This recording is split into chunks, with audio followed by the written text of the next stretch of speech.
Hi there, this is Alfie Whattam. I'm a technology recruiter in London, and this is the London Tech Talks podcast, where I speak with different technology leaders across London. Today I'm speaking with Giuseppe, and we're going to be talking about a few different things. So could you just give us a bit of an overview as to who you are and what you're working on and what your background is? Okay, hi everyone, hi Alfie. I started working with the software development when I was a kid, like in the early 80s. So my experience was always been in software. I've been developing with many different systems, technologies, and also methodologies. At present, I am here in London. I'm working as a part-time CTO for a fintech company where we are building a mobile application to aggregate using the open banking API multiple bank accounts in one application. So more than 50% of the people in UK, they don't know where the salary goes or how I spend all my money.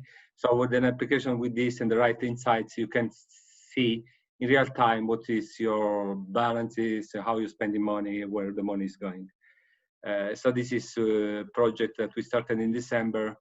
Now it's in beta. In September, we will release in production the first version of the app. We have some beta testers and it looks well, going well. On the other side, I'm working on a project that I am like the founder. Is an application that will help people to save their own memories, and it's like similar. It's like an aggregator of all your digital content for important content that you want to store forever and leave to, I don't know, your kids, your son, your daughter, and something like this. So this is my other project. Okay, they sound like really interesting projects. Okay. Yeah, for me they are, yeah, of course. Yeah. Awesome. So obviously we're filming this, Giuseppe, during lockdown. What's your lockdown experience been like? Okay, this was interesting because in March, the beginning of the lockdown, I joined an accelerator program, Antler, to work on our projects. And we were like 70 people in this program. And I can say at the beginning of March, we were all sick, no, all 70. Oh, really? Yeah, after that, after 2 weeks, they decided to stop the like in-person meetings, and we started working completely online. So that was very interesting because we had the first 2 weeks to meet with the other people to know them, and after that the remaining like 2 or 3 months working online. And so that was interesting. I don't know a program like that if it can work completely online, because you need to meet the people, when you want to have co-founders, and networking usually can be better if it's in person, of course. And but on the other side, we went through very well for the remaining part of the program. I spent 19, the fintech company I'm working for. We have developers in India, and we work completely online. So that was happening also before the lockdown.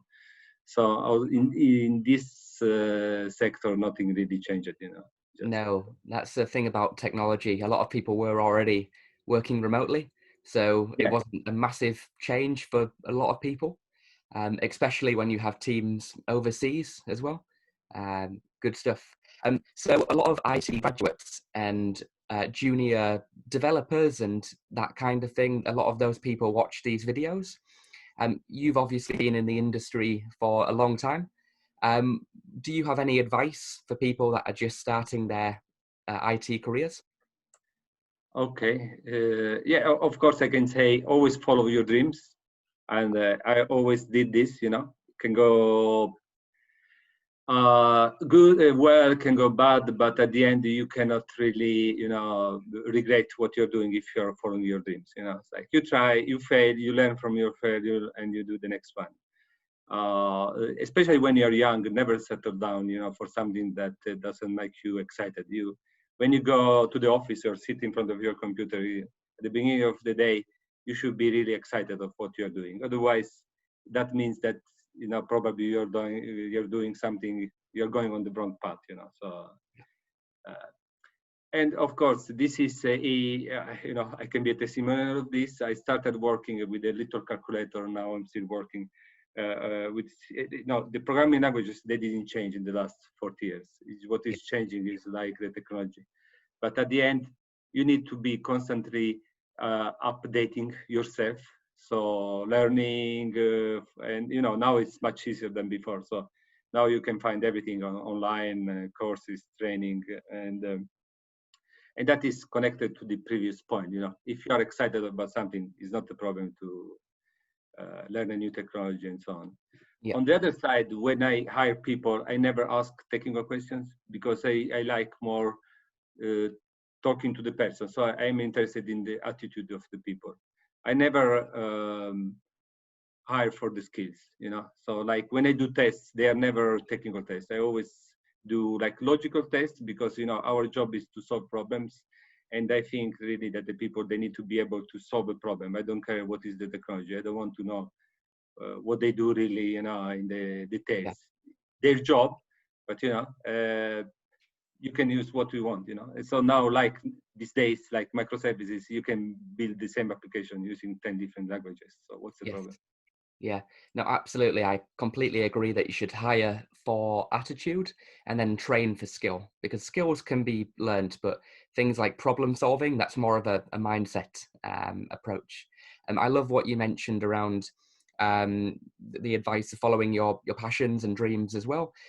Steve Jobs used to say that if you want to be successful in technology, you obviously need to, work really hard for a long period of time. And it's really difficult to do that if you're not doing something that you're passionate about, because otherwise you're just going to get burnt out and quit. So obviously it's really important to do what you mentioned. If we were to look into the future, then Giuseppe, in terms of cutting edge technologies and futuristic, bleeding edge tech and tools, is there anything that you're quite excited about and that you think is going to have a big impact on the world? I think there are two things that are really interesting to me and also exciting. One is not really new, but I think is really underestimated. That is the power of cryptocurrencies and blockchain. Yeah. Because I really believe that to be free, you need to be the owner of your money, and no one can control it. So I think it's more a political problem. Of course, the technology that is behind the blockchain is very interesting and very difficult also to grasp. We are just at the beginning in that one. That's the prehistory. But I think in the future, when we will be, able to use our money, that will be really like a new step in the humanity. That's more political than technological. Yeah. On the other side, I'm really a fan of Elon Musk, and I really like the idea of Neuralinks. Yeah. Connecting the brains to the computer, and I think that is very, very interesting for me. Can be also a little bit scary. Yeah. But virus, these days you can get the real one or the digital one, but that is a very interesting technology, I think. Yeah, Elon Musk has a company called OpenAI, and they're doing some really fascinating work at the moment with brain implants and that kind of thing. It's definitely something to look out for. Yeah. Cool. Well, thank you so much for having a quick chat and getting some of your ideas and thoughts and insights. I will tag you on the LinkedIn post. If people have any questions, can they reach out and drop you a message? Yeah, of course. Why not? Awesome. All right. Well, thanks for watching, everybody, and we'll see you in the next episode.